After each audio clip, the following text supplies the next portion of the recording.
silence is, at its root, a conversation he is having with himself about his own worth.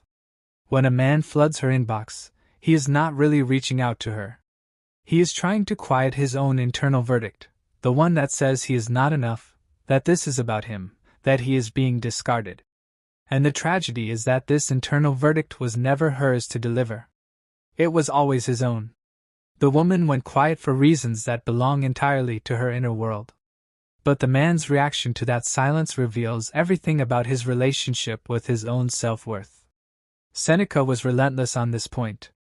The man who cannot be alone with himself in discomfort, who cannot sit in uncertainty without demanding resolution, who cannot tolerate the space between action and outcome, that man is not free.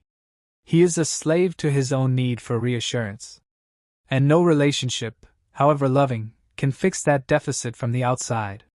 It has to be built from within. Which is precisely what Stoicism offers, not a set of techniques, but a daily practice of building the kind of inner life that does not require external confirmation to remain standing.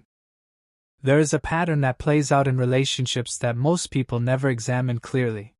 When a woman is deeply attached and begins to pull back, the man who reacts with anxiety confirms her deepest fear, that love will cost her her peace. That being vulnerable will result in being controlled or smothered. That this relationship, like others before it, will slowly require her to manage not just her own emotions but his as well. And so the pullback deepens. The silence stretches. What began as a moment of emotional recalibration becomes a slow exit driven not by lack of feeling but by self-preservation. The man who responds to her silence with steadiness, who does not demand, does not perform, does not collapse, gives her a completely different experience. He shows her that her emotional independence is safe with him. That she can retreat into herself without losing him. That she can have the space she needs without having to justify it or manage his reaction to it. This is enormously rare. And rarity, in the economy of human attraction, is enormously powerful. Epictetus taught that freedom is not the absence of constraint. It is the mastery of response.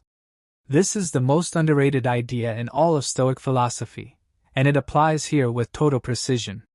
You cannot make her come back. You cannot make her feel what she feels faster or slower or on your schedule. What you can do, what is entirely within your power, is decide who you are in this situation. You can decide to be the man who panics and loses himself in pursuit of reassurance. Or you can decide to be the man who trusts himself enough to hold still.